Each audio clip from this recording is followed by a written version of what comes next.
One. Hello, everybody. Hi, Nicole. Hi. What's wrong? You made me emotional by showing me a scene of me crying. What's up with that? Look, I figured I wanted to troll you a little bit, and it was one of my favorite moments from the season, but we're going to talk about it with David. Okay. I am stalling for one hot second to make sure that we sound good to everybody wherever you guys are watching, which it could be YouTube, Twitch, Instagram, Twitter, after Facebook, Twitter, wherever you guys are watching. Make sure that you go ahead and follow, like, subscribe, so that you are alerted every single time that we go live and you're able to watch all of our shows back. I'm hearing everything sounds great. That's amazing. In that case, you should also share our shows. Share them now to let your friends know that we're live talking BB22 with David. Or if you're watching this back after the fact, you can share the shows then as well. It always helps. Of course, if you're having trouble finding the shows or want the show notes, it'll be over on our website, not yourrealityrecaps.com. That's no more. It's HelloFriendsPod.com. It is. And you can check out the show notes and everything there. But Nicole, what if they're listening to it back on their favorite podcast providers? If you are listening to it back on Spotify, Stitcher, Google Play, or Apple Podcasts, be sure to leave a 5-star rating, a positive review, and share it with your loved ones, your friends, your fam, your grandma, mailman, whoever it may be. We really appreciate it. Of course, if you guys have questions, you can leave them in the chats wherever you are watching them, or you can tweet us them with hashtag TVCoLive. Nicole and I are, I'm in all the chats looking at what you guys are saying, but we're also, Nicole is just in TVCo and we have it open. That being said, Nicole. Yes. You know what to do. I know what to do.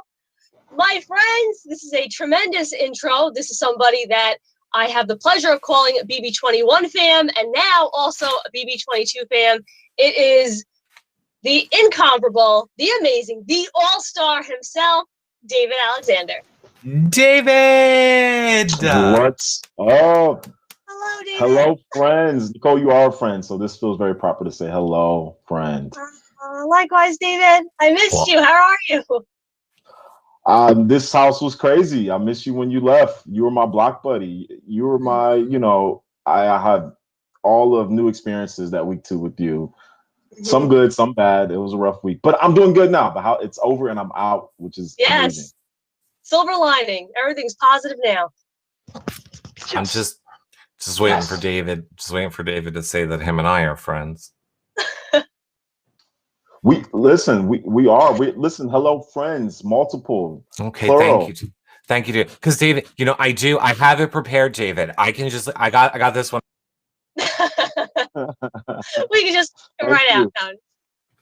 No, I am kidding, David. Of course, Nicole was referencing one of my favorite moments of the season between the two of you. I mean, I know we're going to talk about everything. People are, you know, giving us their questions and comments in the chats.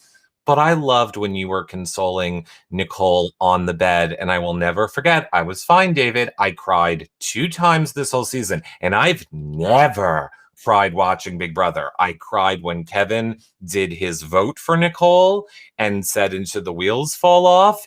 And then when you sat on that bed with Nicole and you looked at her and you were like, "She can," and she did. And I was like, "Oh, Dave, why are you doing this to me?" Oh, David. Oh my goodness, that week, man, me and Nicole had so many conversations just to make sure we knew what we were there for, our whys. It being so recent in terms of playing the game last year, and then making sure that, you know, we felt like we deserved to be there for whatever the reasons are. So it was reassuring just having the time on the block with Nicole. Absolutely. Yeah. And isn't it funny how, like, the week prior, we were purposely kind of distancing from each other. Like, people would ask me, like, "Well, you played with David. You must be aligned with him." And I was like, "No, you know, he left early in the season. And, like, you know, we're not really aligned." Because I didn't want anybody to see us as, like, a duo. And then when you and I were nominated and the noms were locked, we were like, fuck it. Let's just hang out. That was it. Yeah. It's like one of us are going home and the noms are locked. It's like, all right, well, now we can just hang out freely. We don't have to worry about games so much. And, you know, it was our first time really experiencing the block the way that it was set up, you know, in terms of what, because in your season, you didn't, when you were, you was up next to Cliff for the camp comeback. Yes.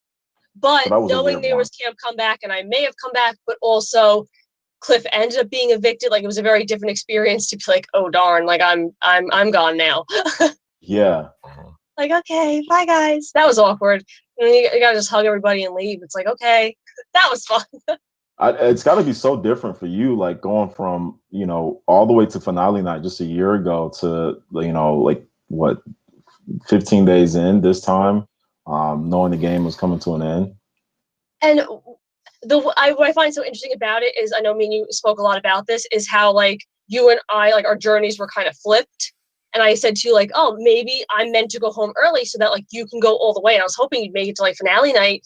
And I think of, like, that first week when, you know, last year you were in camp comeback and whatnot, and this year here I am, I have not, secluded in that room. And I was like, oh damn, it was a very, like, parallel experience to what you went through last season.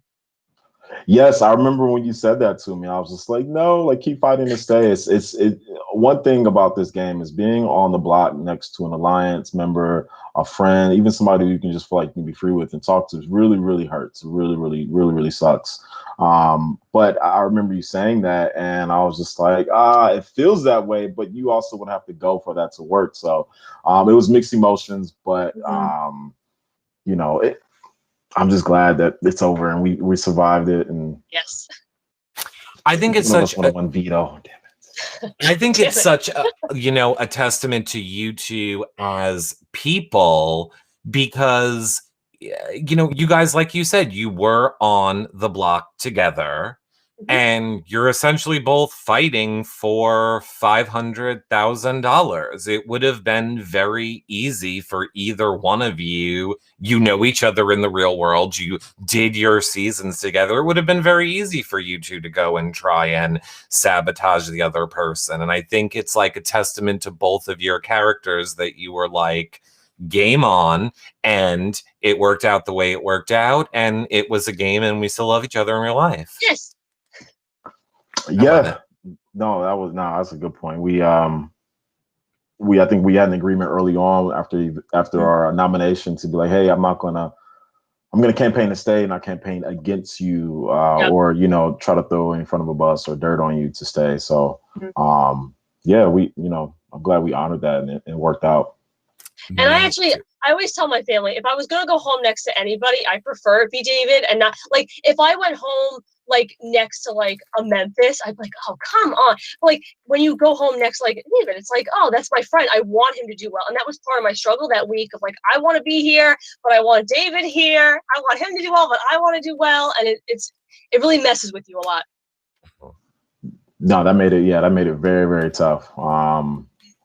Also, me at the time of the game, I felt like I was in a much better position than I was last year. So although I didn't want you to go, I also had an alliance in at least two different ways at the time. So I really felt confident and comfortable, but also knew that you were a number that would never ever put me up or put me, or vote me out at the time. So I was just like, dang it. And when you say like two solid-ish alliances, who are you referring to? I felt like at that time I was cool. I was tight with Tyler and Enzo. We had this team freeze, but it was just like that first room. Hey, we're in here together alliance. And then the other one was with Bailey and Dayvon. I felt like at least between the three of us that we had secured enough at the time to be able to make some rounds in the game. Yeah, I want to, what I love about our show, or what I hope people take away from our shows, are that like we're not looking to attack people, or like we just like to have fun and conversations on this show. Sometimes we get like a lot of criticism for that after the fact. But I think sometimes people might be confused what kind of show we do here. But I also think it's good to ask people questions, to let them have a say about things that fans have commented on during the season. And one of those things for you off the bat, which we got a ton, which was like, make sure you ask David. A lot of people wanted to know, did you really not watch the past seasons this time, or was that just part of your strategy? Because a lot of people were like, why is David saying he didn't watch past seasons and he has a second chance?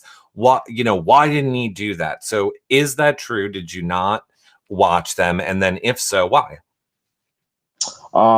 So yeah, that is true. I did not watch past seasons coming into this game. After experiencing the show last year and moving to California with a new job, with a new team, I put 100% of my focus on that. Not watching old seasons after you've just been on a show, that was like low. Like, I'm not going to watch any more Big Brother. And I decided when I was going to participate in the show this time that I would watch any and all Big Brother during the sequester time prior to moving. That was my strategy. Gotcha. Because that's what I had time to do. I was still working during COVID. I was blessed to still have a position in my company. But when I was in sequester, I had no access to CBS. A few house guests did. It wasn't a rule that was mandated for people to have access to CBS to watch Big Brother, but I didn't have it. And that was just all the time I would have taken to just absorb it, understand it better. So I just walked in and I was just like, okay, well, here we go. This is going to be even more interesting with All Stars. Which is very odd to me. If I was imagining, what sequester might be like I don't know, I would imagine that I would be given access to that. So that's very odd that I don't know. I should stop talking. I don't even know if I'm even supposed to talk about that. Am I I'm breaking the rules?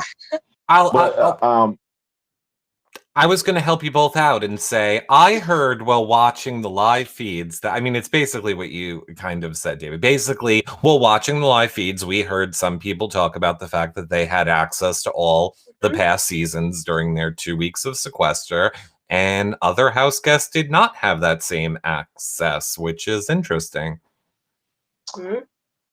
And I don't know if it is with intention that was done. I think that due to COVID and all the production trying everything in their power to put this show together while keeping everybody safe from COVID, there are certain specific details in terms of something like that might not have been even across the board. And I don't, well, maybe they didn't have Wi-Fi. For me. Maybe they didn't have Wi-Fi.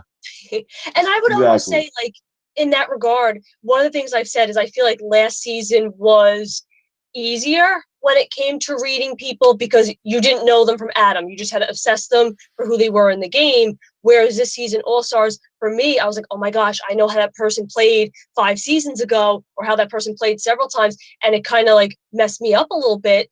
Or like, oh, are they using the same strategy? Are they changing their strategy? And I think in that sense, I think it was kind of good to walk into All-Stars and just assess people. And you're a very good intuitive person, kind of assess people firsthand, how you're meeting them right then and there. So I think that worked out for you. Because you still had good reads of everybody. Yeah, it's hard to like, because once the alliances are revealed to you, I felt like I was like, damn, I was off on a lot of my reads, but it's tough to just really know all things that are going on, especially not in the alliance. But you are right. Like I just had to read rooms, read people, have conversations, have moments, and then just kind of take that and try to figure out the game in that way. Mm-hmm. Right. And did you feel that last year, being a camp comeback, it was almost easier to read people, almost like not from the outside, but almost from the outside looking in? Whereas this year, being in it and playing and fighting for your life, even as early as week 2, that kind of like, turned things on its ear. Yeah, because last year they had that rule where people couldn't talk to camp comeback. So don't get me started, David. Right, I know. And so it felt like last year it was a lot of observation, and not being a part of the big alliance, not being a part of the group was something that that was all I knew. So this season, being in the mix of things, being in an alliance, having agreements with people, hearing different things from different people, and having things be cloudy, that was way more difficult. Just trying to figure out, like, is this person flipping the votes? Am I staying? Like, what's going on here? Yeah. I mean, look, I'm surprised that things were troubling for you, David, in that house. Because there's something we're getting a ton of questions about, David. It is something that people need to know. I just want you to answer it so that I don't have to be asked it anymore. I'm going to take it from BB Pissed over on YouTube. And he says, David, did you really think that Tyler, Danny, or Cody were believing in your 187 IQ score? A lot of people focusing on the fact that in the house, David, you were talking about having 187 IQ score. But before David answers, can you explain to me the IQ scores? Like, what's Einstein was 160. Okay. David? So I remember this conversation about IQ, and I just said a number. I was just joking. Like, I just said something really high. And I thought I was being funny to my little group right there. And then I saw like Twitter went like crazy. Like, oh, crazy. David thinks he's like really smart. I don't even know how it's going. I still haven't looked at everything. But yeah. So yeah.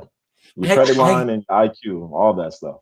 I thought it was so obvious that it was a joke, or even if it wasn't a joke, that you were just trying to be like, oh, I'm going to throw this into the mix. I was shocked how many people like took it seriously and were like offended about it. I was like, do you know this game's about lying? Yeah, it's like very funny. I thought it was weird. Want to just joke about what a high IQ score. Like, come on now, that's fun. Right, me too. I want to be considered mastermind super smart, like my little 5 minutes of glory. Exactly. I'm like 190. Is that possible? But I am. Spread the word, everyone. I'm like 300. Like, I'm not even on this scale. Right. There we go. Hey, that's what I'm talking about. Somehow I only got like 117 left to go to get to you. Right. Was it 13? It's all bad. I don't know. I can't do mental. I'm just kidding. I was already going to be in IQ, but I can't do mental. No, but I think it's funny. Eric thinks it's funny. And you have a huge fan in the TV Co chat. His name is Sam Smith. He says hello. Mr. Smith was the other Sam Smith. Yes. Oh my! I know that. I know it is that a singer. Maybe it is. That's my pre-jury buddy. Yes. It is. And let me tell you, David, and I apologize if this is not you, Sam. There was definitely a few people, but I feel like I want to pin it on Sam. One of the things after Nicole left And, you know, some of the people from your cast would contact me and they would be like, we know Nicole's there and we know David's there because David's not in the running app anymore. And David used to be in the running app, but David's no longer in the running app. And I was just, I have to say, before the season started, I feel like that was like David disappeared from the running app. And that was like a big thing amongst people that you were going to be on because you disappeared from the group running app. I just thought it was a funny story. Mm-hmm. It's true. I remember this. I disappeared from the running app a couple of times this year. And it was always like, oh, David's going to be on. I'll come back. I'm just like, hey, no, sometimes I just, you know, I don't get into sometimes group chats. Like I'm just like, too many messages. I just start responding.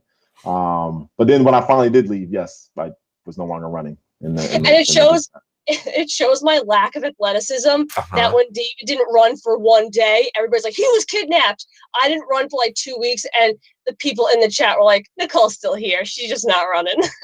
See, I shouldn't have started a running group. I shouldn't have started that running chat. See, yep, I was trying to keep it a secret. Should have kept it a secret. That was my favorite part of the story, how it wasn't an issue for anyone else that Nicole wasn't running, just that David wasn't. That was my favorite part of the story. So the fun fact there is half of that running group went on All Stars. That's pretty cool. That's pretty good odds right there. We had a 50-50 shot. Mm-hmm. Yes. Interesting. Yeah, four people in the chat. We were the goal of the group was to run for mental health. So that we had to create a little group to encourage a few housemates from last season because I started running and became like a very positive mental benefiting thing due to COVID anxiety that I was just like, hey, you guys should also run too. And so, yeah, it was cool. It was cool. It was a good little group. I have another question, which is interesting, or maybe I'm going to have to do an apology, but it is from Will Bruce Almighty, who says, David, who ran your Twitter account while you were in the house? It was one of the best of the whole season. This person has a very good sense of humor. They have a very good sense of humor. I'll have to give my hats off to Mr. Kabir, Ovi Kabir. Oh, thank God. He ran I'm sure that was rumored to be the guy that ran it, but yeah, he ran my Twitter, and I heard it was entertaining. I still haven't gotten caught up on it. You know, what's crazy is that I don't know if I can even do the same type of entertainment. I'm trying to figure out if I can actually run my Twitter now. I might just have to like give it away because he did so well. I remember getting out of the house, and you know, when I finally went back on Twitter, and people, obviously it's not you running your account, and people are like, oh, we don't know who's running his account. I remember seeing one of the tweets, and I'm like, that's a very Ovi sense of humor. Methinks it's Ovi. Well, here's the thing, and I apologize in advance, and I can tell who in the TV Co chat hasn't been watching shows. I was unaware that was a secret. So, like, the first 2 weeks you guys were in the house, I was like, yeah, that's Ovi doing David's account. Right. I didn't know that was a secret. It was a thing. I've seen some messages like, can you find, even on Instagram, people are like, hey, can you please tell us who's running your Twitter? Who's running your social? We need to know. Oh, sorry. I did not know that was a secret. Well, at least you didn't spill the beans during the season. It was still a mystery. Yeah, clearly not, or not enough people are watching our shows to know that I did. But I was running Nicole's, but everybody knew that. Yeah, we were pretty vocal about it. Yes, very vocal about it. But Nicole, I know you wanted to start, like you wanted to talk about some specific things. I'm still perusing. We have a ton of questions. I'll stick them in where necessary. But I know that there were certain things you wanted to talk about on the show, so I want to. David, one of the things I do want to talk about is we were talking about like first time experiences, and you experienced being a have-not this season. And I happened to still be in the house when you were experiencing that. And I want you to speak on it because I think it was the most horrendous time ever. Have not week 2. So this is my first time ever experiencing being a have not in my first, playing the game period. So to be in a have not so early on, you're trying to like get a social vibe of the house. You really can't talk to people as much, or it's more. So if you feel a little bit more isolated, you're not sleeping downstairs. You're eating the oatmeal. Now our week was a little bit better. we started to figure out how to cook it. I Yes. know you, like, when you were Have Not week 1, it was like you guys looked really bad. You know, Kevin and Memphis were the only ones that really didn't get completely. They didn't look good, but they didn't get completely destroyed. You and Ian just looked like you guys were having the most rough welcome to Big Brother time ever. Yes. But yeah, being Have Not it was, and being on the block. So Have Not and block. I think I said this plenty of time in the feeds. Have Not and block absolutely sucks. You have a lot of, like, it takes a lot of mental strength. This is just not. Yeah, I don't know. It was a lot. I didn't like having both. Luckily, I only experienced both once for an entire week. What did you think was the worst part of Have Not? Was it the food, the showers, or the room? The food. I like food. I agree. I'm a foodie. It was horrendous. Yeah, just like you don't have many things to look forward to in Big Brother House, especially because people weren't talking a lot, or I wasn't in Alliance. So I was talking a lot of game, and so it's like not having food be something you as part of your social, or just getting on to do something, or cooking and maybe offering to some people. It's just Yeah. Now the one cool thing about it was that I did end up hanging out with people from my little group of Have Not. So me, Nicole, Kaser, and Christmas, you know, I ended up creating somewhat of a bond with them because we're all experiencing it together. Yeah. Oh, I love that. It's a good way to look at it. I mean, I was a Have Not with I was very close to Kevin, and I liked Ian. I was a Have Not with Memphis. Speaking of whom, David, do you care to discuss thoughts on Memphis, whom I think we saw a lot of you and my reaction in the house, if anybody watched live feeds, to him making you a Have Not, him nominating you and myself. I want to hear your thoughts on that. Yeah, that was an emotional experience. Being basically me and him, we didn't talk much the first week. I remember making an effort to talk to him, just I was so worried about my game last year, not making like enough effort early on to like talk with everyone and just kind of get a vibe from him. So it was already kind of weird that he wasn't very engaging. And maybe at that point, his strategy was already, David's got to go. When he walked in and saw me, he probably thought, okay, this guy's got to go. You know, people walk in and they, you know, certain individuals have targets as soon as they see someone. And I felt like, you know, Memphis that's the type of game we started to play, which is fine, you know, if that's the strategy you have. But yeah, that the way he said it was just intense at the time. When someone's never like laughing, talking with you, never engages with you, never really has a conversation with you, and then they kind of, you know, place you as a Have Not or nominate you in such a like condescending and or laughing way, like ha ha ha, like look at you, you're gonna be, you know. I feel like at that point I was just like, wow, like we've never had a conversation in the mornings, and this is the way we engage now. Like this is the way you went about it. I found that to be very, very painful because it's just it immediately put me back to last year, and I just wasn't. It made me realize that I hadn't processed a lot of the experiences last year. I kind of just moved on from reality TV, so it was a challenge, block and slop, and trying to figure out, you know, if I do stay, how do I, you know, live with, you know, a Memphis? Yep. I mean, like, I guess I'll just say what we were all thinking watching it. You know, people felt like it was a repeat of last year, that he was specifically coming after you because you are a person of color, because you're a Black person. Like that's what the conversation was on social media. Like he just did not like you or DeVon or Bailey. I mean, do you agree that's what it is? I mean, he didn't like me. I mean, he didn't like Nicole either, but you rubbed people a lot the wrong way this season. But, or I'll say, Hannah Mary on YouTube said, did he ever lighten up on you in the jury house, or did he keep that same attitude? Yeah, he did lighten up in the jury house. Okay.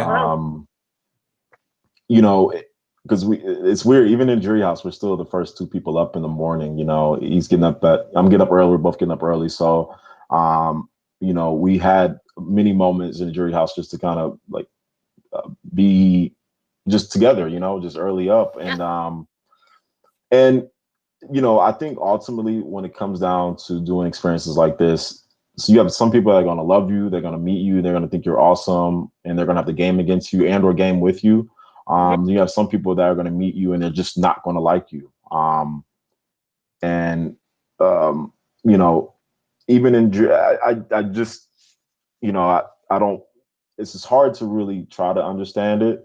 You know, he is a father. You know, he's got his little man River that I see him get emotional about. So who I see is a human being that had kindness in their heart and who is sweet when they have, you know, in various moments, definitely being a father. But you know, it was just interesting being in the house. Yes, I agree. So you think it was more game based or just a personality thing? Like you guys just didn't get along personality wise?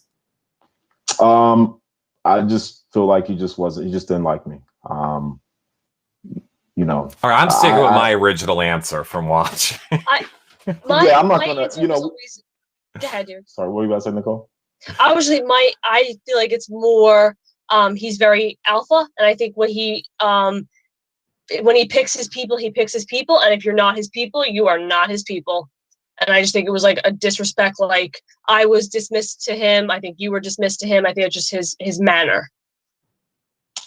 Yeah, I mean, you know, he did create a alliance early on that I was not aware of. I kind of felt like the way he played his HOH in terms of him being mean and loud and just power tripping off of it. I really felt like that was a red flag for the house. And I was like, wow, he's really going to be an easy target. But little did I know he was actually in an alliance with a lot of people in the house. So, which I have to commend you during that veto when you like squared off with him, like yelling, trying to like intimidate. I was like, damn, David, like that's what I want to see. Because like I wanted to do it like deep down in the soul of my being, but I just couldn't. So like seeing you like kind of like take him on and be like, I'm not intimidated by you. I was like, yeah, David.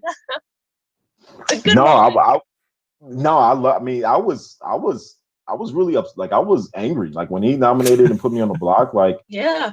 In the way he went about it, even though it was emotionally painful, I was pissed and I felt like I had to like really control my emotions at the time because I wanted to just blow up and explode and be like, yo, like why are you acting crazy? I wanted to give TV something good. Yes. But it's really not true to like who I am in my nature. And I know there's people watching. I just want to show, you know, kindness and just patience, you know, not do crazy things that the media can be like, oh, look, you know, an angry African-American male because of a game move. You know, I didn't want to give anybody. I would have been right behind you like, yeah, Memphis. Yeah, you listen.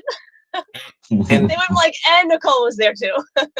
Right. I mean, I have to say that, I mean, like, I'm not saying this as a joke. I understand I obviously will never know what that is like. But in that situation with you, and even when Dayvon had her argument with Christmas, and it was so heartbreaking to watch Dayvon's frustration of, I can't do anything. I can't say anything. I'm going to be like, you know, labeled as, you know, an angry Black woman if I do this. And I was like, I promise we'll forgive you.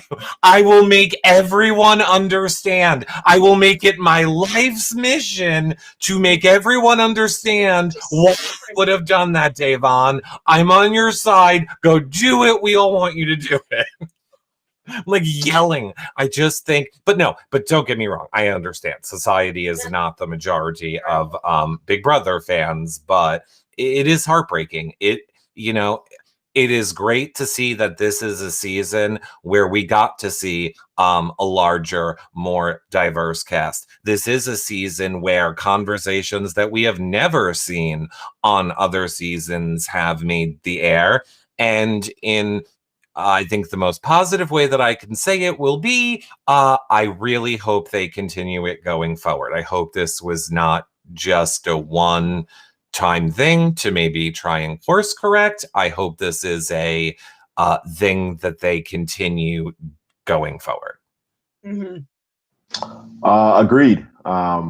After what I experienced last year, and after, you know, historically seeing how poorly African American males do on the show, that was my motivation last year and this year. You know, if I studied anything, I just studied how African American males did before they came into the house, to give me a better chance of trying to play this time. But I hope more diversity going forward, especially with a brand new cast where they can, you know, not have to fill it based on previous experience and or, you know, check boxes. They can really like look at vast characters of who they are and really pick some really cool people to, you know, make it more interesting next summer. Absolutely. And if you don't even want to wait to next summer, you know, we see Arissa Cox, the host who now became the EP of Big Brother Canada. She has come out and said next season's cast will have more than half the cast. It will be a diverse cast. It will be people of color, gay people, like everything. Dang, I want to play. Yeah. Oh, we're moving to Canada, David. I'm going to Canada. I want to see what that's like now. And I'm just going to throw this in here as well. I mean, I know I've said it during the season. I urge everyone to support that when it happens. I think a lot of people don't realize that advertisement and advertising dollars is what controls television shows. And if we all support Big Brother Canada, even here in America, when it comes on, and that is the dynamic of the cast, I think that is the best chance we will have to see that trickle back into ours. My fear is if it doesn't go well for Big Brother Canada, that's an excuse for any show on our side of, you know, the world to say, they tried it didn't work. So I just keep encouraging people when that airs this spring that we all get on board and support it. Absolutely. And the perfect spot to pivot. We're talking about old seasons. We're talking about future seasons. We're talking about this season. David, last season, we saw you not fare too well in the dark. But you, my friend, got redemption in the BB basement. I sure did. Yo, that comp was full circle. Like, yes. I remember walking to that. I remember I was like meditating and like preparing before I went in there. We were like in this like little elevator area before we walked in, and I was just like, you don't have to win this. You're not going home, so just go in there and just play and just see what happens and just like go win power, you know. And I was the first one to grab one too. Like I was the first person to put you know, one of the pieces in the podium. Like I couldn't believe it. Like it was the best. That was easily my best moment, putting that in and just like I remember thinking I would never forget this moment for the rest of my life. Just winning my first comp and like getting power. It's like yes. And I wish so badly I had recorded myself, because that was like one of the earlier episodes after I had been evicted, and I was in my living room screaming bloody murder, like, come on, David, come on, yes, he did it. And you like, because like you had a piece and then you put it down, and then we're like, no, David, what the hell? And then it was just glorious to watch. Everybody was screaming. My whole family was screaming. It was good times. Yes. Back when I was playing good. No. Okay. Well, I mean, let's talk about, there was a little bit of a hiccup that happened where you went to Dayvon and Bailey and told them about, like, you know, what Tyler had told you, but you did then go to Tyler and fess up about it. What are your thoughts on that? Like looking back now, obviously hindsight 2020. I remember going into that conversation. I remember thinking I felt like I was in a good spot in the house. I wasn't in too many alliances, but I was in two good ones: Tyler, Enzo, and then I felt like Dayvon and Bailey. Like those were 2 and 2, and then I had like Kevin and like a few other people I felt really tight with. But at the time when I was having a conversation with Dayvon, I heard from Janelle, because Janelle was campaigning to stay. She was just like, hey, Dayvon like flipped the votes. Like she tried to flip the votes at one point. And then Tyler told me his sources were Danny and Nicole that Dayvon tried to flip the votes.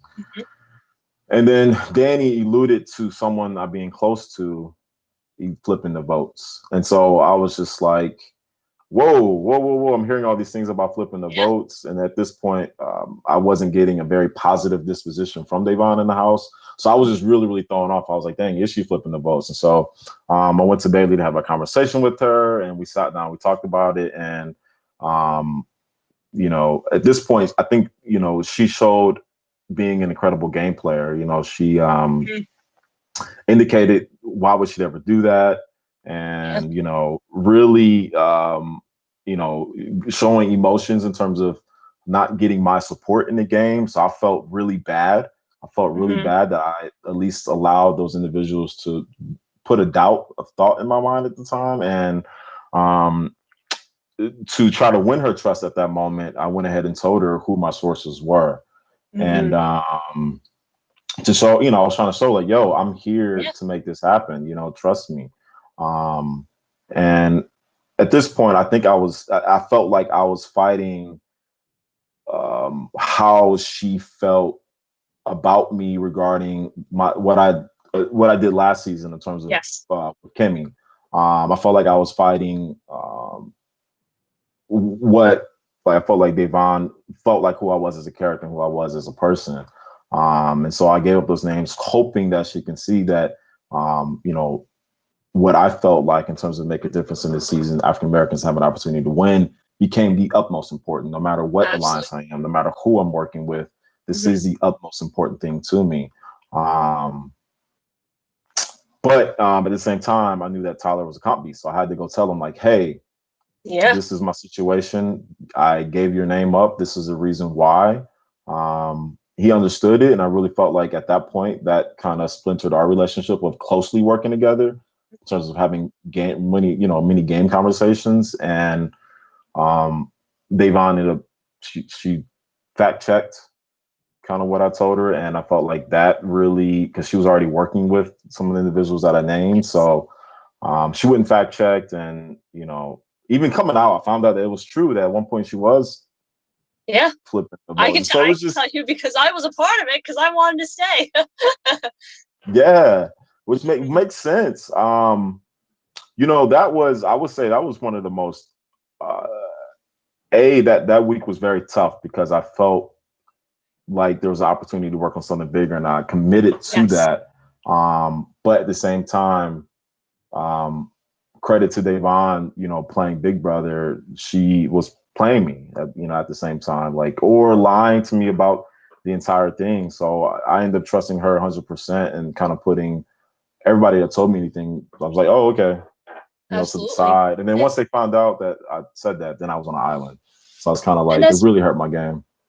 But I commend you though, because like you said in that conversation with Dayvon, it was something bigger than just the game, and you wanted clarity as an individual aside from game. And that's what I respect. Like, yes, it may have hurt you in the game, but life is so much bigger. And that again goes back to Dayvon. Dayvon was there for something bigger. And from my perspective, even the week you and I were on the block on a game level, I was like, no, come on, I'm working with you. We're in a final three. But there is a bigger picture. There is a bigger thing going on. And like, that's why I do very much respect being able to focus on something like that. So yeah, that may have hurt your game, like with Tyler, so to speak, but you had a conversation that needed to be had on a personal, bigger level. Yes, no, yeah, I did. And I thought, you know, at that moment, I really felt like it's tough. Like you know, at this point in time, I really felt like I was really showing some like, yo, I'm down for this alliance. But after some time, it still wasn't enough. You know, me and her still didn't find ways to get along. And there was multiple times in the game where, you know, it was her intent to either have me as an option as a pawn to go up or go up next to someone or, you know, to put her personal game in the best position. I was definitely something that would have been, you know, sacrifice. But it's Big Brother. That's part of it. I just didn't. She was playing the game so well from creating a sense of togetherness that we had to get through the game that I never once doubted her intentions when it came to me. But she playing Big Brother. So it is that game, and all due respect, what she able to achieve as a result. So, I mean, I'm assuming we are speaking about Dayvon and those what we saw happen in the game. I think one of I'm just going to put it to you this way, because there's a million questions having it asked a ton of different ways. Are you and Dayvon good now? Like, have you talked postseason? Obviously, I'm sure you saw there were rumors or people were saying that you had a falling out in the jury house. Like, what do you want to say about those things? Yeah, I mean, in the jury house, it's first time experiencing jury myself. You get to jury and you want to talk about the details of kind of what happened, how we got here, how our game didn't work out. And I think the main thing that messed up our game at the end of the day is we didn't win comps. That is the number one prevailing reason. If we would have won comps, we would have been together. We would have had more trust. It's just when you're losing and you feel like odds are stacked against you, that's when you start to look at each other and like, yo, it's something you're doing, you're lying, or you're doing something wrong. But in jury, we were trying to I wanted to try to figure out why there was a level of mistrust when it came to me playing the game with her. And ultimately, it was hard to just kind of forget about the game. We decided we would wait until the season was over to kind of see what actions took place, why there was mistrust. And that's kind of something we decided on. And I believe there was a moment where I wanted to talk about it again. And it just wasn't a good timing in jury. And we just, after that, we just kind of stopped talking. I think ultimately we wanted to see who was right kind of about how the season went. But now that it's over and now that I've kind of seen more behind the scenes of how she was playing the game and how successful she was able to be, it sucks that we didn't figure out how to make it work better. I do wish that our alliance and me and her trusting each other could have worked out better. But ultimately, I'm glad she was able to have success, and I'm glad she was the first African-American to win America's favorite house guest. I am so happy. And I mean, obviously, I believe, and usually I'm always right, as Sam, I believe that things will work out if they're not working out yet or you have not talked. I know DeVon wants to go into ministry work. She wants to do all of these things. I know what a type of a person you are. I just can't see Dayvon and you not coming together now postseason and working out whatever it is. You're both amazing people. And, she is like an acting coach, David. Mm-hmm. So, like this transition, Mm-hmm. I would like them as well. But acting skills, David. What's going on? Oh no, he's crying. Crying. Here's the thing. I thought your acting skills were not bad because I said he has his goal. He is sticking to it. He told people he did not use the disruptor power, and he's selling it. He's not going, oh, actually, never mind, or oh, you guys got me. You said what you said, and you stuck with it, and I think that's good acting. Eric thinks otherwise, but I think it's good. Oh, wait, what? Eric, you didn't like my tears? I don't look. Here's the thing: when the season ends, I'm like, and it's all gone, and I really wanted to forget this season immensely. But honestly, what I was looking for, a lot of people were asking that question. You just have so many questions. I couldn't find it. I wanted to pull up the person who asked that question. But yes, basically people saying, why did you tell that lie? Did you think that people were going to believe you really didn't have the power? I forget what my viewpoint was, but I think I get what people's point was. Like they knew it couldn't, like they knew it had to be you.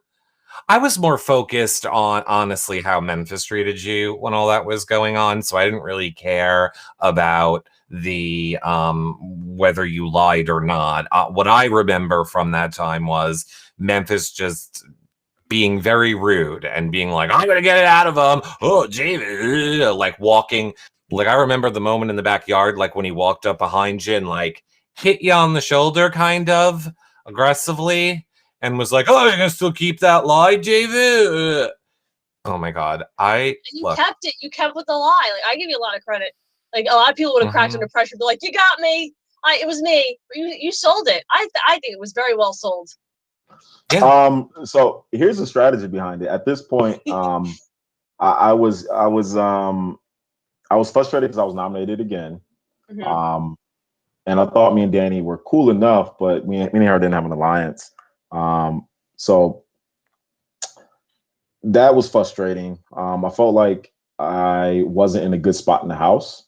So I was really frustrated with everybody in the house at this point. And then what else? I didn't care. Like I was trying to just cause a little bit of disruption. Like I was just like, you know what? I'm gonna tell everybody I didn't use the power, and then they're gonna wonder if it's me, and they're gonna like try to think of all the scenarios why it will always be me, and then they have to sit there and think about it. And so I just wanted to waste their brain power, and that's what I did because everybody used brain power, so I figured it out. When I knew it, I was just chilling. And I said that to everybody. I'm like, it's just David. That's just David's sense of humor. Like it's just David being David, and I am here for it. Yeah, I think it was great. No, I wouldn't have told people. One of my most fun weeks. I wouldn't have offered up with everybody. Yeah, I would not have offered up one thing I did not have to offer up in that house. However, one of the clips that I hope somebody sends you from the live feeds, obviously we can't play them here, was Dayvon retelling the story about how you asked her like if it was her, and like when Dayvon's doing the retell, she's like, but I said to him, wouldn't I use it on myself? It was just, you have to watch her retell of the story. It was actually very, very funny. I hope someone sends you that clip from the feeds. Kudos, because all of the live feeders, you were quiet as a church mouse. You did not say you had the third power. All the live feeders knew that Danny had one. They knew that Christmas had one, and they were going insane on Twitter. It's Tyler. It's Nicole F. They're acting sketchy. They're acting shady. I know it's Tyler. I know it's Nicole F. And when the episode aired and it was you, all of Twitter was like, what? Like you were mom's word. You tricked Twitter. You did. Yes. I tricked the live feeders. Yo, legendary status. You see that? You guys to trick the live feeds. Yeah. If I once the other cops could have did something else too. Exactly. It shows how difficult that game is when freaking live feeders are watching and speculating. No, it was Tyler because he's being sketchy. No, it was Nicole. She came out of the diary room smirking, and nobody suspected you. And that's just a little inkling of how Big Brother drives people crazy. That was one of the best points that I thought. I've been around Nicole for so long now that she doesn't shock me anymore, but she shocked me when she said that, when she was like, Eric, everyone always thinks they understand this game and it's so easy, and they every move we make, like you guys know everything that we would do. That you having the power and us not knowing, and us not knowing who had powers and what, and us all being paranoid thinking this person had, she's like, just imagine what it's like in the game then, with every other aspect that you don't know as well. She's like, that's the first taste of the chaos of what the game is like that I think we got in a long time. I was like, wow, you're right. I never really thought about it that way. And it's all credit to David. Wow. Yes. Yes, that was my mastermind moment to then take that energy from that moment to then start winning stuff and just be like, oh my God, look at this rookie. But nah, that was it. That was my shot. That was my little shining moment. If you had not used, let's say you were not nominated, so you didn't have to use the Disruptor Power that week, and let's say you had one more week to use it, correct? I believe, yeah. If the following week came and you weren't nominated again, would you have used it just to use it? And if so, what other house guest would you have used it on? Who was nominated next week? I mean, I mean, I guess if you weren't nominated, it would have been like Tyler. Ian went home, so the next week was Dave. No, Dayvon, it was Dayvon and Kevin.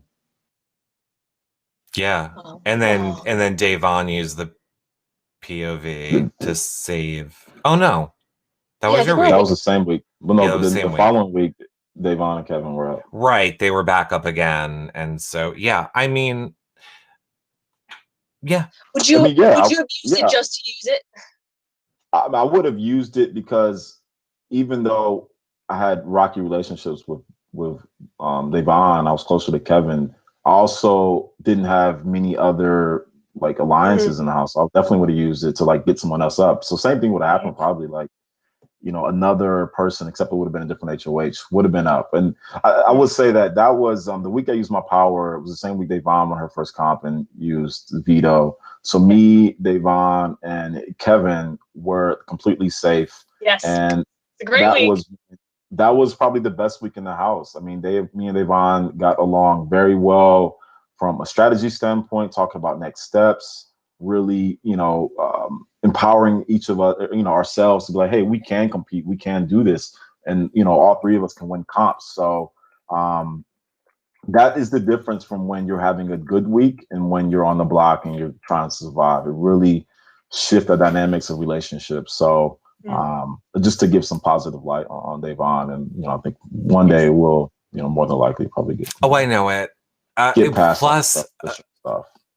Plus, Dayvon, I don't know if you heard, but it is like the America's Favorite Player thing. You have to be pro the show and everyone on the cast, and then it's your duty to get everyone on the cast to get along. I don't know if you read the rule book for America's Favorite Player. There's a rule book, and you have to make everyone in your cast get along. Speaking of getting along, there's another flood, no pun, it'll be funny in a second, of questions in all of the chats nonstop that I have to ask so that people will stop asking. Everybody wants to know, are you single, David?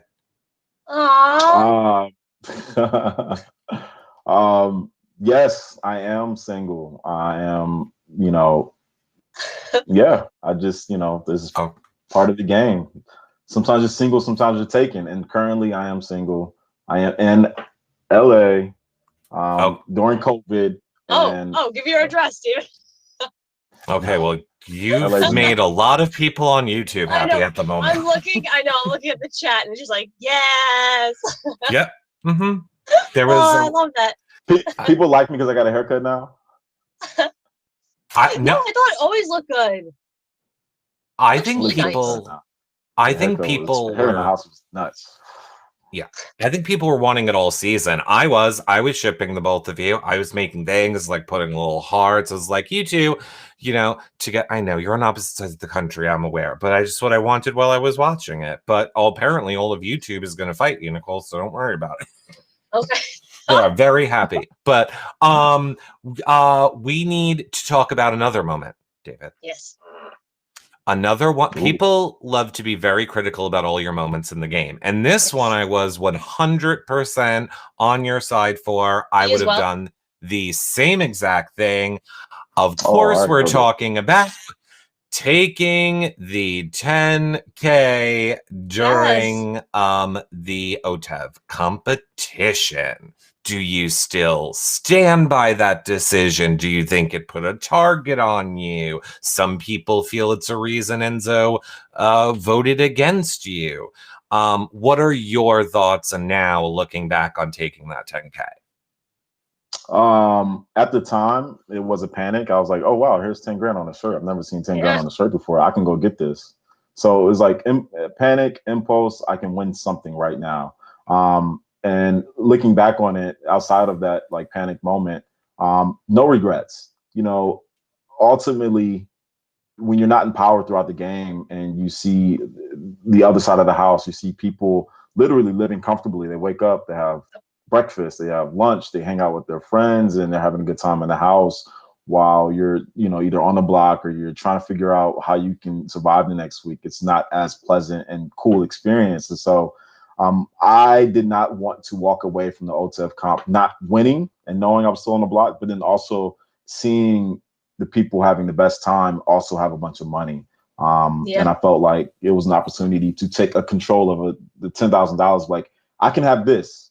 I can have the power right now. And, you know, my game is not in my hands at this moment, but you guys can't also have the money as well. So this is mine, and figure out the rest. And I stayed. So history right there.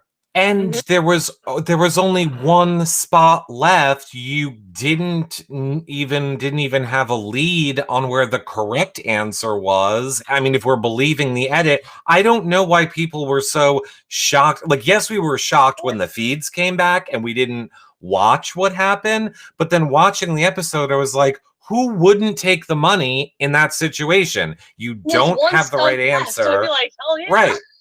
I would have been, and honestly, there could have probably been 3 stumps left, and I think I would have taken.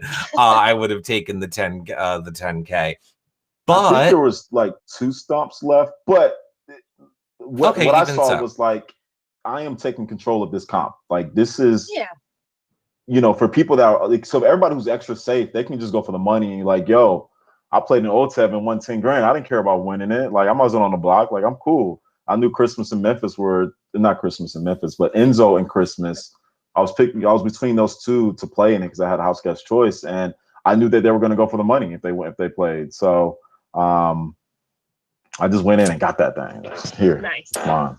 The follow-up to that question that a lot of people asked before the show was, we heard on the live feeds a lot, you say that any prize money that you won, you were going to donate to Black Lives Matters charities or other charities. Is that still what your plan is to do with the $10,000? Yes. Basically, I will be utilizing the prize money from this show, anything outside of, you know, our regular stipend, to donate and help raise money for causes that support Black Lives Matter. So that is a goal in mind. I'm just trying to put around a layered media goal around it. So not just like, hey, here's a check, but can I use this to get other companies and other individuals that have more resources to then also make this fund that raising for those organizations a lot bigger. So not just the money, but also the, you know, bringing some social attention as well. That's incredible, David. Damn. I love that. I love that so much. Damn.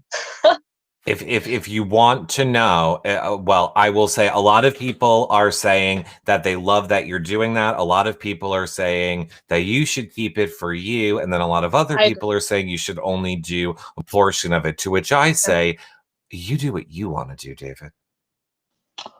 Yeah, no, I'm going to do what ultimately I feel is right. And I'll be reaching out to those same individuals that have thoughts and opinions to also donate with me. So I hope they're ready, and I hope, you know, they've been supporting along this way. We're ready, David. You let us know what the plan is, and we're ready. All right, we'll do. We're ready. Okay, go ahead, Nicole. Sorry. Oh, I feel bad, like pivoting. But just so you know, Sam in the TV Code chat, Sam Smith, says that if he was in your position, he would do the same thing, and that you are a king, and whatever you want to do with it, you do with it. It's your money, David's money, and that's the perks of winning money. Money. Yeah. Yes. Wow. He a lot of money's in that, Sam. Thank you, Sam. Yeah. I find it odd you left off the last part of the sentence, and Eric is my favorite one of the two of them. Interesting. Yes, but go ahead. Speaking of a lot of things going on, bam, triple eviction night. You find yourself in the same freaking position next to Kevin, which upset me. Yeah. And then you go home right after him, which was really upsetting. What were your thoughts on triple eviction? Because again, first time experiences, how is that not only a double, but a triple, and knowing somebody was following you into the jury house? So we got a little clue that week. We kind of had a feeling it was going to be at least a double. And once it started to happen, it was just like, it was so quick. It was questions in the veto, which I was so tight. I was so close on that, getting that veto to stay safe. And when I heard that I was going up next to Nicole because Memphis won, I was like, is he going to actually try to work with me? Because at this point, we've had a couple of deals that I wouldn't have honored, but I'm like, come on, can you honor your side? And no, you know, he won HOH, and it was like, oh, David's going up. I want David out. But it was next to Nicole, so I was like, oh, cool, I am next to a winner. Like, this was best case scenario. Like, nope, like, this is a chance to get a winner out. You know, that's what I thought. It seems that like Memphis has this pattern of like David needs to be nominated next to a Nicole, and then Enzo has this pattern of I need to vote to keep a Nicole next to David. So we saw a repeat of week 2. That's how I saw it. It was a repeat, except I needed that vote, Enzo. I know. Come on, Enzo. Have you worked things out with Enzo? Because obviously Enzo didn't enter the jury house. Have you spoken to him postseason and said, what the hell? He reached out to me and he said he had to do what he had to do at the time, but he really, things worked out. He did get to the final chair, so I think it wasn't the wrong decision. But if I had to be biased towards me, like I should have stayed. That's my guy. He said, his whole family was like, yo, why you do it that way? Like, ultimately he we've talked about it. It sucks, but it's a game. So I'm not too upset. I never thought I was going to be one of the people because I'm so good about game is game and real life is real life. But when Enzo does this show next week, I'm just going to need Enzo to admit that he was playing us in the DRs. Because I can't let it go yet. In all the DRs, it's like, I got David's back. I got David's back. I got Kevin's back. I'm going to be there for them. First chance I get. This is ridiculous. And then you had the chance, Enzo. 2 or 3 times. You didn't help them. Enzo. I think ultimately he didn't, and that sucks because I was one vote away from staying, and maybe I would have took a shot at Cody, which probably would have gave him a better chance of getting votes in the final 2 shares, especially if me and him were next to each other. All that being said, he did get to the finale. He did play the game in a way, and he got to the final chair. So he's not the type of person to have regrets. And he got to the final chair. He had a chance. He had a chance to just sit and took Cody. Going back to what you just said, that you maybe would have taken a shot at Cody. I see the Mole Man in the TV Code chat asking, who would you have nominated if you did stay over Nicole F and won the next HOH? Who were your 2 noms? Who was your target? My 2 noms would have been Danny and Cody. I know that the thing is I knew Memphis was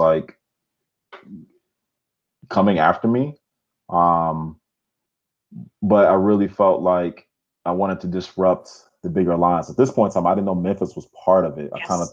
I kind of thought he had just a smaller little alliance, but I didn't know he was part of the bigger alliance. But I was looking at Danny and Cody. I felt like they were big threats in my game, especially Cody, because I just felt like he was just really controlling the way the game was going. I felt like he had a lot of influence winning HOH first. So I felt like if I can disrupt his power, I can kind of mess up the rest of the alliance. Mm-hmm. That is so interesting. And in that regard, obviously you did go home next to Nicole F, which I think that is commendable on your behalf because it shows that you were a bigger threat, in my opinion, than a previous winner. Yes, I mean, listen, I'll take the scorecard. I'll take the scorecard. I'm the bigger threat. I was a bigger threat. No, I don't know. I'm the second one, they just wanted to keep the winner. It is what it is. I need to believe that because I went home over you. So if you went home because you're a bigger threat than Nicole, and I went home because I'm a bigger threat than you, that means I was a bigger threat than everybody. So exactly. Wow, I must be the best player to ever play. So that's how I have to process it. Yes, exactly. Yes, that is exactly how we were processed. That's how we all viewed that moment, Nicole. Yes, we are agreeing. That is how we were viewing that one. I mean, Enzo did made a good case for why. He said that he also didn't want to see you become the new perpetual pawn in the game, and that it was a credit to your game, not even necessarily that people weren't valuing you, but just that if you kept getting put on the block going forward, that it would most likely be the person next to you to go home. But he was like, that's also a thing that's going to win David the game. And I believe Enzo did not think that Nicole was respected, as much as you maybe with the people in that jury. That had you made it to the end, there was a better case that you could have made to the jury than Nicole could have, which is why he ultimately sent her out. Oh, whether that's true or not, Makes but sense. but that was points that he made about it after the fact. If I was anyone in the house and I made it to the end, I was preparing to try to showcase what my game was, and just like a winner making it to the end, I would have been like, hey, here's someone with the least amount of experience in the entire game playing against all stars that navigated this house, that played up social when he had to, won when he had to, whatever. And hey, I made it here. And then I think it would have been also difficult, with all that being said, but then having the power in your hands to kind of make history or not make history. It would have been a tough final 2 seed if I had opportunity to sit there and make a case for it. But I would love to see yeah. I would love to see like a you in a Memphis and you just like sweep it and take all the votes, or you won the final 3 HOH and pick someone else over Memphis. That would have been my wish. Oh, that was the wish of a lot of us. Oh, yes. And I know we're a little bit over, but I do have a couple more questions to wrap it up. In regard to the jury house, were you shocked that Danny was the one to immediately follow you? No, I wasn't. I felt like, I felt like I felt like Danny at least I felt like she was kind of a little bit of everywhere. That's the vibe I got in the house, even though I wasn't like aligned with her closely or anything like that. And when she came to jury, all Enzo and Tyler would talk about is, Danny coming out. And then at one point, Cody mentioned something to me and regarding Danny. And I'm like, oh, that's probably your tight alliance member. And once he kind of mentioned her name, I was like, okay, they're not that tight. So I wasn't surprised. Interesting. Yeah. I wasn't there what was the peanut butter and jelly sock thing, Nicole? That was David. Okay. I don't know if you've seen this episode yet, but they did a recap episode of the season and they showed everybody in the DR requesting stuff. And I wasn't shown for the whole segment because I'm not, annoying to production. But at the very end of the segment was me like, I can't find my PB&J socks. I know I packed them. I know I brought them. They are nowhere to be found. Production, like, if you know where they are, just let me know. Just give me the green light whether they're in the house or not, because it's driving me crazy. And they never showed the resolution to that situation. So I had a lot of people on Twitter, on Instagram, like, whatever happened with the socks? So I posted that the socks were found because they were found by you, David, in the storage room. Do you remember? I found the socks. I was like, yo, these are the socks Nicole's been asking and looking for us. I'm like, I took them out the pack, I put them in my pocket, and I just surprised you with them. I'm like, hey, check out these socks. And do you remember everybody in the backyard? What? What did he just give her? What, Nicole, what did he give you? What's happening? And I'm like, oh my, he gave me an immunity aisle. This is Survivor. Yes. I'm like, we're both safe this week. Somebody's going home. They'll be like, oh my God. The lucky socks. Yeah. Well, I have a very important question too, as it involving Jury House. I would say the most important question because Kevin started this rumor. Oh gosh. And now we've asked everyone to weigh in, and we're trying to get to the bottom of it. So, David, do you feel that Ian was trying to escape jury? Kevin said he was. Ian said he was not. Tyler said maybe a little. Where do you stand? I think Ian was he was having a good time in jury in his own way. So, you know, maybe. Oh, the plot thickens. The plot has thickened with this story. I think we're never gonna know the truth. I mean, we will, but you guys will never know the truth. So, can I ask, was there any yes, there may have been standing by fences. Was there any maybe scaling of fences that occurred? I did not see anyone scale any fences. Okay. So I didn't personally see anything like that. But that doesn't mean things didn't happen. So I don't know. Sure. Leave it at that. Who could Mystery. know? It's a mystery. I know a lot of people also want to know about the different scenarios that would have led into, you know, your final vote. Is there any scenario or was there anything that Enzo could have done to have gotten your vote? I mean, I guess let's start there. Is there anything Enzo could have done to have gotten your vote? I think if he narrated his strategy in game and the goodbye messages to where you kind of felt like there was strategy to get him to the final two, that could have been something that would have led to a conversation about, you know, maybe getting a vote. So that probably been it. And what about Nicole? Like if it was Nicole and Cody. She had made it there. It's really, really, really hard to argue against how well Cody performed week in and week out after winning Power First and being in multiple alliances and getting so much information from some good sources. The final three he was with. I think if ultimately Cody would have got it still. Nicole, because you're your previous winner, you know that would have been like, yo, you made it again to the final, Charlie. How do you do that and already won? That definitely would have been some good points to have to make a point, but you know, Cody. But what if Cody had walked out third? What if he was the last juror? He joined you and was like, "Hey, I'm the last juror. Who are we voting for?" It's Enzo and Nicole sitting next to each other. At that point, I would have voted for Nicole.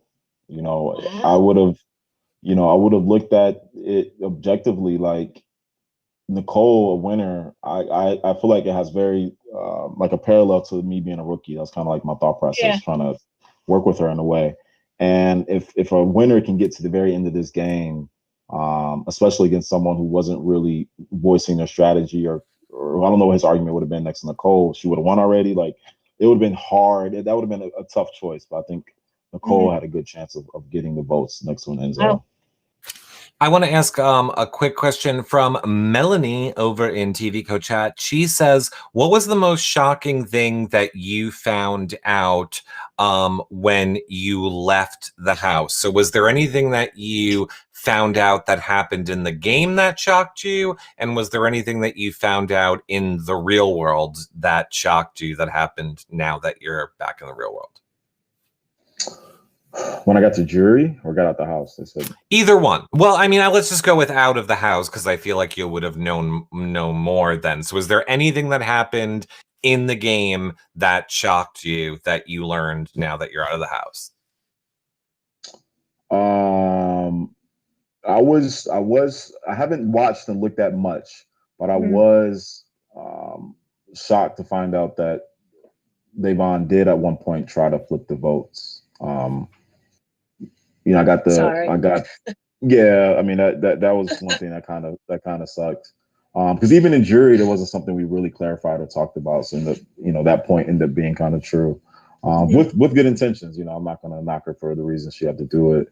And then I guess the most shocking thing coming out into the real world was hearing about Chadwick Boseman, 42 years young, an actor that's played in so many great historical figures, along with Black Panther, and the fact that he's been battling cancer and filming movies. That sucked. That one really hurt. So those are the two things that were most shocking coming out. Absolutely. Do you have any questions for the live feeders? Because we have a lot of them in the chat rooms that are like, does David want to know anything from his time in the house? Is there anything you need clarified? No questions. I'll just say something to them. This is something I said often on the feeds. If I had my solo moments, people were listening. I hope that me being a rookie and not having a lot of experience, I hope you guys were able to enjoy the novelty it was to me at week to week, trying to figure things out. I hope that, for the well-experienced players, the legends of this game, I hope that there was some joy in watching me try to figure this out. And I'm sure you guys were hard critics as well. But I just hope it was fun. I hope you guys got to enjoy the show. And I'm very grateful for all the support and critical thoughts that people have. I am grateful for critical comments on YouTube because let me tell you, my favorite thing to do is a holiday-themed reply to YouTube comments. No, we're not. Because they're mailbag. Oh no, I can't wait. It's going to be the best. But David, I just have to say, just so you know, Rain on Me in the chat just said, David, you were the highlight of the season. Yes. What? And I'll take it. And Shelbs 2692 in TV Co chat said, please make sure that David and Nicole both know that them doing the dance when they were have-nots in the bathroom, one of the only fun moments that we had all season. I remember that. That was so much fun. That was good. You were the only, David, you're the only one that would freaking dance with me. Here we go.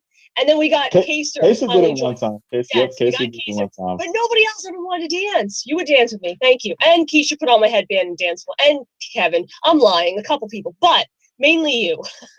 I feel like you named all the people that did it. I feel like those were all of the people. Well, David was always, dancing, was always willing to do it with you, was always willing to dance with you in the house. You guys were, I see Nat Vaughn says, great entertainment provided by the two of you in that house. And what else I was going to say was that there are so many people that are in this chat, and I kind of feel it's what we said to you as well when we did the exit interview, is that we really hope we saw you having a struggle sometimes in the house where you said you felt like you were not an all-star or people were critical of you, should be there or not. And I just hope, speaking for, me and all the people in these chats, that that you are an all-star, David, and you did deserve to be there. No, thank you. I appreciate that. Yes. Definitely. I definitely feel that way now. And I also found your this was not prepared. It's all in the bubbles on the Instagram. You can go and watch all the Nicole and David things. They're all this was my funniest part when you taught Nicole to do, and then there's Nicole, ow, my neck. Welcome to my life. Like, I love that David understands. I need to look at this stuff. Eric has all of it. Mainly it's me stuff, but it's all captured. And here's the thing, in my brain, I'm a very good dancer, but when I watch the live feeds back, I'm like, damn, Nicole, you do not have skill. Yeah. You have confidence, though, and confidence sells. Yes. Exactly. You know why? Because this girl can, this girl did, and this girl will. That's goddamn right. Well, I want to first say, David, is there anything that you want to say to your fans that came out here tonight to watch you, to hear from you? The floor is yours if there's anything that you want to say or that you want to address. No, I am grateful to get a chance to play it right again. There's a lot of people fans of this show, people who get chosen to participate, all of them that come into this show, go out first, second, third, or don't really get a chance to really feel like the game was like. I was one of those individuals, and that got changed. That doesn't ever happen on Big Brother, and so I just want people to know that I am grateful for that, and for everybody who's gone through that same thing. I did it for them too, so I'm grateful for the support. Thank you, guys. Well, we are grateful that you took time out of your night to come here and chat with us. I have to say, one last for real final question from Michelle Mills over on Facebook says, Nicole and David for Amazing Race. I support that. Let's go. We're traveling the world. At least a couple year reality break, but we about it. Yeah. Okay, well, David, Get ready. bring sugar. Start trying. You know, I gotta get running. You gotta get ready. Got to get running. I need to watch some. I'm gonna watch some Amazing Race. Yes, See how the show works. That's a goal. But who knows? Who knows what next TV thing will be? Yes. I will prepare you, David. Bring sugar. Ear plugs. Trust me, the earplugs, like lots, and something shiny. David. You're easily irritable. David is not annoyed by me, or at least he's never told me. Okay, well, I want to say David hasn't had to be around you constantly 24/7, but maybe he has. Something sparkly, I find, works out as well to distract her, David. Of course, we want to thank everybody who tuned in to watch tonight. Again, one last time, if you are new, please follow and subscribe. It really is a great way to help support the shows. Share them when you're watching this back in the future. Maybe you think your grandma might like it, or a Facebook group. You sharing the shows after the fact is a really great way to help support them. And Nicole? Be sure to follow David. David, where can people follow you on the gram and the Twitter? On Twitter, it is DAVJAlex. And Instagram, it is I am David_Alexander. So nice. That's where you find me. That's where I'll be most often, those two platforms. 100%. And of course, the links to all of David's social medias, things we talked about on this show, will be in the show notes on the post for this page in our website, hellofriendspod.com. You can't be happy dancing yet. You have to give your final thoughts, Nicole, then we can dance out. Well, my final thought is a very concise one because I'm distracted by dancing. But truthfully, David, I want to thank you. I mean, I will put myself in that category. We represented BB21 in that house. And when I went out early, I was very happy to see you continue to be the representation of BB21 and so many other amazing things. Because you, my bestie, are phenomenal.